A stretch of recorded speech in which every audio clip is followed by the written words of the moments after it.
Hey everyone, how's it going? Matt Jarbo here, $3 Theater. And I've said it before and I'll say it again. I'll say it probably until the end of time, at least at this point. But man, it's good to be a Star Wars fan. It feels like right now things are very much on the up and up. We're finally past the dark days of The Last Jedi and The Rise of Skywalker.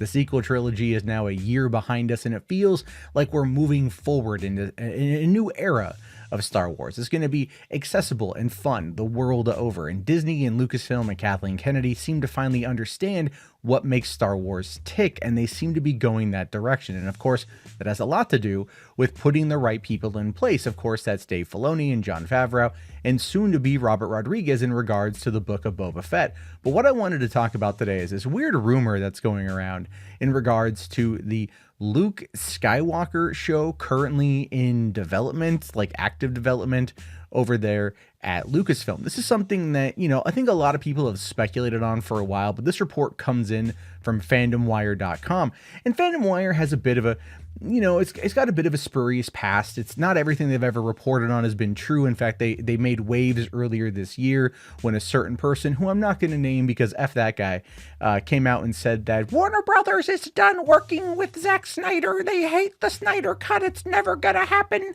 You guys, it's never going to happen. And then, of course, hey, listen, what do you know? Like 5 weeks later, that whole thing was BTFO'd. Now we are where we are in regards to the Snyder Cut and the Snyderverse almost being absolutely alive and well at HBO Max. So what I mean by that is literally anything could happen. So take this with 100% grain of salt. But should we get a Luke Skywalker show? And what I mean by that is it appropriate to do so given what we saw? Allow me to explain. So over the course of the past couple years, there's been one person that many people have fan casted as the return of Luke Skywalker, and that is Sebastian Stan. Mark Hamill himself even came out once and acknowledged that the two look strikingly familiar.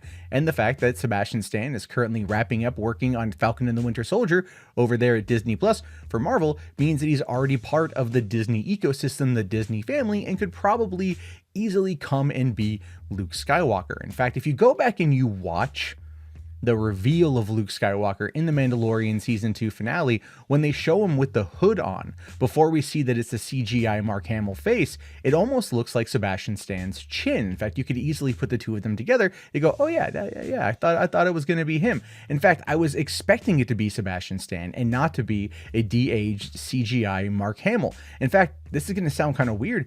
I was a little bit disappointed that it wasn't Sebastian Stan. And that's weird for me to say out loud, but it's very true. And the reason why was because even in my own head casting, my fan casting, whatever, this is who I felt would be the best representation in the way that would be perfect for this particular thing. However, I'm not against what they did. It's not the perfect CGI. It really isn't the perfect CGI. In fact, there's a lot of issues visually speaking with that particular CGI that I would feel that if this rumor is true and they are looking to move forward with a Luke Skywalker show somewhere down the line, it seems almost kind of ridiculous to think that they would do it in any other way other than what they've already shown us. Now they've set the bar, they've set the tone. If they go back and they cast Sebastian Stan now, it's going to come across as a little bit weird.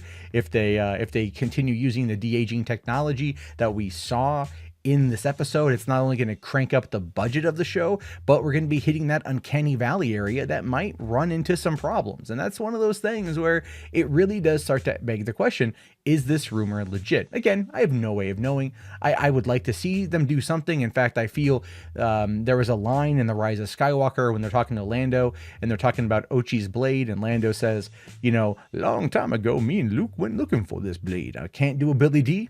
Sounds more like a really weird Sam Elliott, but still, that's what he said. He said they spent a little time looking for that blade after the fall of the Empire. So it's like, okay, they're kind of establishing the post Return of the Jedi timeline to possibly pick up an adventure series with Luke Skywalker and Lando Calrissian. And we did hear that Lando Calrissian is getting a limited series that might feature both Billy D and Donald Glover, treating it more like the Young Indiana Jones Chronicles, which is cool. However, I want more information on that one.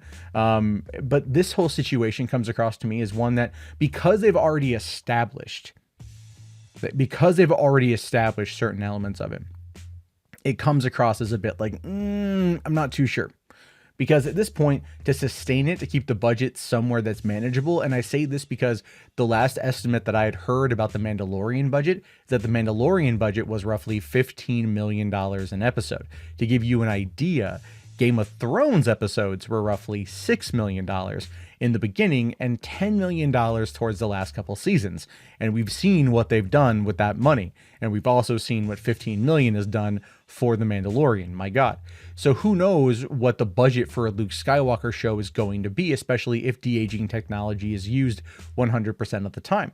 Now, what I would be okay with would be if they went and they took this one instance of Luke Skywalker, and that was it. That was just the season finale. That was just what it was. And then from there, they cast him as Sebastian Stan or somebody else who's more appropriate. And then they go on and they tell the stories with that.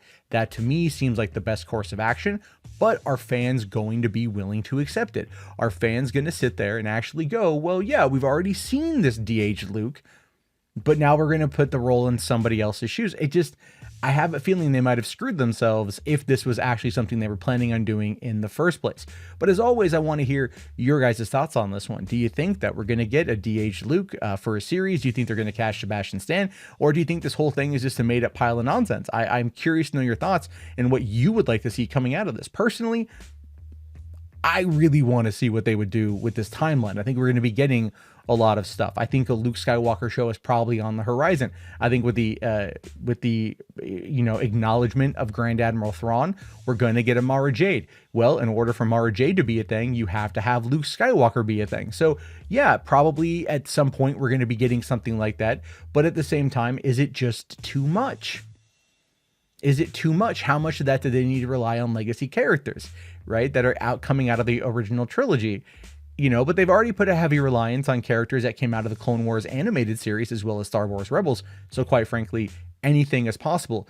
And again, I keep talking about Kevin Feige's influence on this one. I think Feige definitely has some play in this because he loves Star Wars more than he loves Marvel.